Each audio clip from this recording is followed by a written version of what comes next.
2015-yil Birlashgan Millatlar Tashkilotiga a'zo bo'lgan barcha mamlakatlar o'rtasida 2030-yilgacha iqtisodimizni rivojlantirish to'g'risida insonlarimiz ham sayyoramiz hozirgi kun va kelajakni rivojlantirish to'g'risida bir qator rejalar tuzilgan bo'lib, biz sport musobaqalarini, kurash bo'yicha sport musobaqalarini o'tkazib kelmoqdamiz. Bugungi kunda mamlakatimiz tarafidan yoshlarni sport bu insonning ajralmas bir bo'lagi hisoblanadi.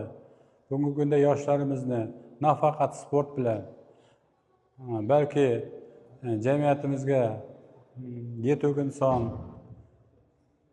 bo'lib yetishishda ham katta muhim rol o'ynaydi. Kurash sport turida bu yoshlarimizning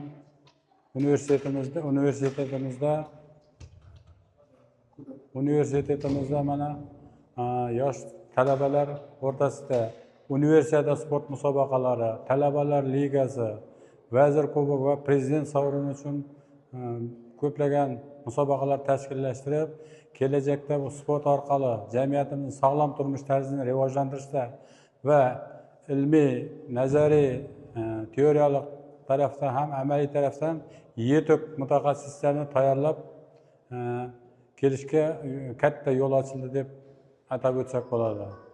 Musobaqamiz o'smirlar, yoshlar, kattalar o'rtasida va faxriylar o'rtasida ko'plagan musobaqalarni o'tkazilmoqda.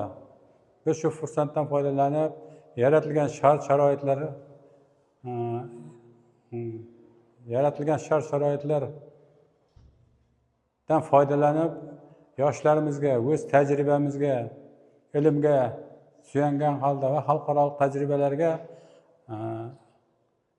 tayanib, kelajakda yoshlarimizni sog'lom va barkamol qilib, elimizga bir yetuk, sog'lom yoshlar yetishishiga xizmat qilishda